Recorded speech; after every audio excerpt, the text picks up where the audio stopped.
आहे, बहुतेक कृषी मंत्र्यांना त्याची व्याप्ती माहीत नसेल.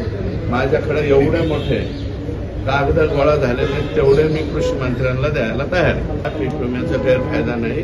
1 रुपया पीक विमा ही चांगली योजना आहे, वाईट योजना आहे.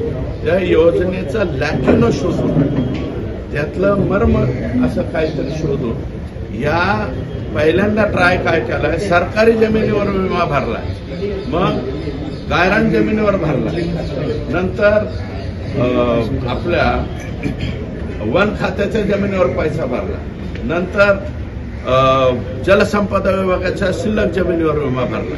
त्यामुळे ह्या सगळ्यांची चौकशी व्हावी. मुख्यमंत्र्यांनी विधान भवनामध्ये आश्वासन दिलेले आणि दावसून आल्याच्या नंतर त्या समितीचं, कारण मी पत्र दिलंय, समितीचं विभागीय आयुक्त किंवा सेक्रेटरी लेव्हलच्या अधिकाऱ्याला नियुक्त करावं.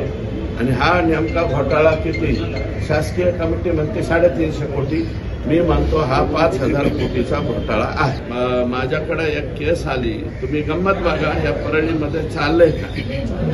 एक सांगतो तुम्हाला, गंमत नाही, अतिशय भयानक गोष्ट आहे. गंमत शब्द आला मला.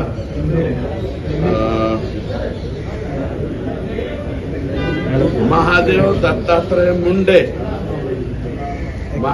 दत्तात्रय मुंडे गाव कनेरवाडी याचा खून झाला दिनांक 22 ऑक्टोबर 2023 ला.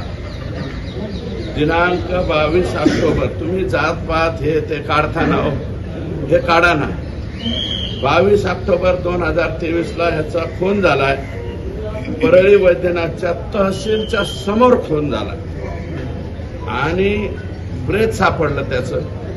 अद्यापपर्यंत पहिले तिथं परळी पोलीस स्टेशनला सानप नावाचे पोलीस PI होते, त्यांनी याचा छडा लावला, याच्यातले आरोपी डिटेक्ट केले, परंतु आका आणि आणखी कोणीतरी सांगितलं हे आरोपीच अटक करायचे नाही. यांच्याऐवजी कोण आरोपी अटक करायचे, राजाभाऊ फड व इतर 3-4 6 आरोपी आहेत अद्यापपर्यंत. आणि हे 6च्या 6 आरोपी आकाच्या मुलाच्या इर्द गिर्द भटकताना दिसत आहेत. 23 ऑक्टोबर किती 22 ऑक्टोबर ना, 22 ऑक्टोबर ते आतापर्यंत या खुनाचा तपास लागलेला नाही. किती वाईट आहे. आणि आरोपी पूर्ण परळीत हिंडतात. या परळीमध्ये आणखी काय काय हवंय तुम्हाला. पुरावे तर हे सापडले आकाचे. ह्या मयत मुंडे जो आहे याचा आत्मा काय म्हणत असत. सतीश फडचे मला वाटतं हे मेहुणे. सतीश फड म्हणून एक कार्यकर्ता, तो पूर्वी पंकजाताईंबरोबर होता. अशा काही दिवसामध्ये तो धनंजय मुंडेंकडे गेला आणि त्यांचा मेहुणा महादेव दत्तात्रय मुंडे याचा मर्डर झाला 22 ऑक्टोबर 2023 ला. अद्यापपर्यंत त्याचा तपास लागलेला नाही. ते करताना ते मी नाही त्यातलीच म्हणता ना, मी नाही, मी नव्हेच, अमकं टमकं, तो मी नव्हेच एक पात्री होता ना, तसं तो मी नव्हेच म्हणणारच. पण तो मी नव्हेच तर हा मी आहेच हे तुम्हाला दिसलं ना. त्याच्यामुळं त्याच्यामध्ये कसल्याही प्रकारची गुंजाईश नाही. मी जे म्हणलो होतो त्याला पुष्टी मिळालेली आहे आणि हे सगळेच्या सगळे आरोपी आता फिक्स ठरलेले आहेत. अजून सुद्धा बरेच आरोपी आहेत, हे सोटमुळं सापडलेली आहेत. आगंतुक मुळं अजून राहिलेली आहेत. त्या आगंतुक मुळांचा सुद्धा बंदोबस्त व्हावा अशा प्रकारचे. आगंतुक मूळ नेमकं कोण यांना, आगंतुक मूळ कोण नेमकं. आगंतुक मूळ नाही, आगंतुक मुळं. रीतसर नावं आम्ही SITला देऊ. नावं दिल्याच्या नंतर SIT तुम्हाला सांगेल. सानप नावाचे जे PI आहेत त्यांना प्रेशर केलं की तुम्ही ह्यांचे नावं घ्यायचे नाही, दुसऱ्याचे घ्या. ते म्हणला मी ह्यासलं पाप करणार नाही. मग म्हणले तो इथून निघून जातो. बिचारा बदली करून आता धाराशिव जिल्ह्यामध्ये गेला. त्या जिल्ह्यातच नाही, सगळीकडेच होतात ते जे वेळेच्या प्रमाणपत्र देत नाही का, त्यांना तारखा दिलेल्या आहेत सरकारने, कायदा बनवतात. चेतना कळसेपासून संतोष देशमुख पर्यंत आणि हा आता मी सांगितलेला मुंडे अजून तर त्याचा काहीच नाहीये. हे योजना भ्रष्ट नाही, चुकीची नाही म्हणत आम्ही. योजना चांगली. परंतु त्या योजनेच्या लॅक्युनाचा गैरफायदा घेऊ मला असं कळलंय की समितीने 350 कोटी रुपये काहीतरी भ्रष्टाचार दाखवलाय. समिती मुख्यमंत्र्यांना मी विनंती केलेली आहे की स्वतंत्र समिती नेमा. 350 कोटी नाही, हे 5,000 कोटीचा घोटाळा निघेल, 5,000 कोटीचा. आणि ही योजना बंद करावी का? अजिबात नाही. शेतकऱ्यांसाठी ही योजना चांगली आहे.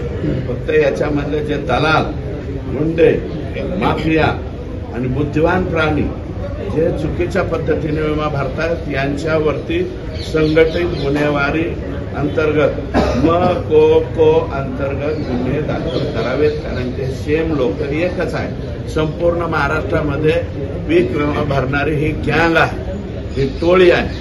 या टोळीला मोको अंतर्गत कारवाई झाली पाहिजे असं माझं मत. हे बघा, मी जे आरोप केले होते त्याचे पुरावे मला वाटतं एसआयटीने पुढे आणलेले आहेत. मी अगोदर आरोप केले होते म्हणजे हवेत केलेले नव्हते. या लोकांचं खंडणी, खून आणि या सगळ्या प्रकरणाशी आकाचा संबंध आहे असं हे या निमित्तानं स्पष्ट होतं.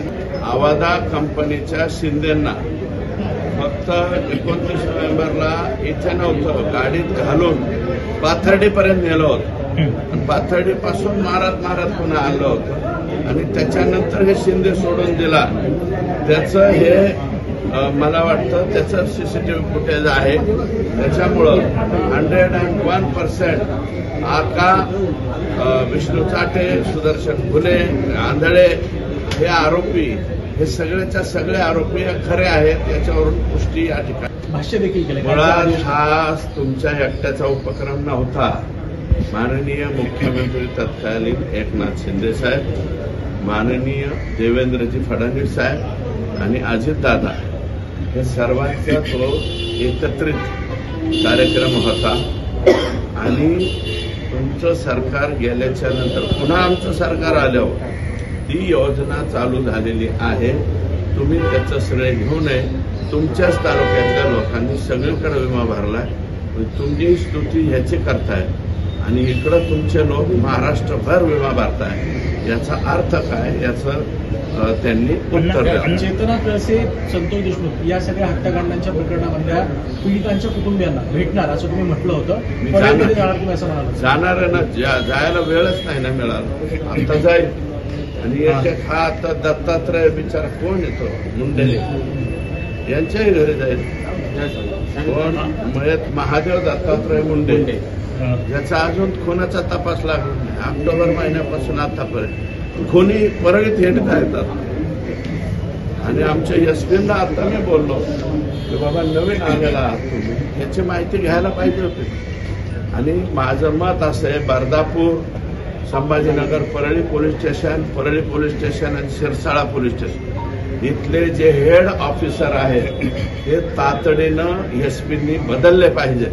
कारण तेच लोक आकाच्या मदतीनं इथं आलेले, आकानी पोस्टिंग केलेली, हे सगळ्याचे सगळे बीड जिल्ह्याच्या बाहेर गेले पाहिजे किंवा परळी मतदारसंघाच्या बाहेर काढले पाहिजे. माझं मत आहे PI पाटीलला आरोपी केलं पाहिजे या प्रकरणामधला. महाजन सस्पेंड झाले पाहिजे.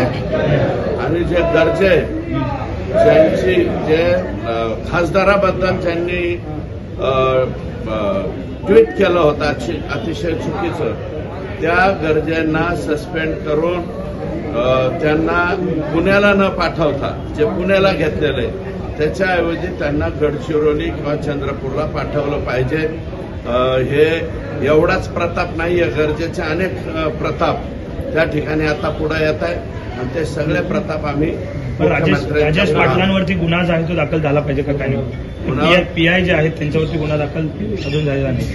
मी काय म्हणतो, आता सह आरोपी म्हणून त्यांना घेण्यास बिलकुल हरकत नाही. हे पहिलं मी मागणी केली होती आणि आताही मागणी करतो की पाटीलला सह आरोपी केला पाहिजे. म्हणजे 7-8 झालेत, आता 9वा उचलून त्याच्यात हा टाकला पाहिजे. माय मावली माझ्याकडे मला वाटतं जाधवाड नावाचं केस आहे. मी स्वतः PIला सांगितलंय, कोणी खालचा कर्मचारी आहे त्यांनी ते नाटक केलंय. तर बीडसांगवी या गावचे ती माझ्याकडे आली. माझं PI माझं DYSP दोघे जण गेले जे कोणी यांनी अशा प्रकारचं पसरवले त्याच्यावरती ऍक्शन. ठीक.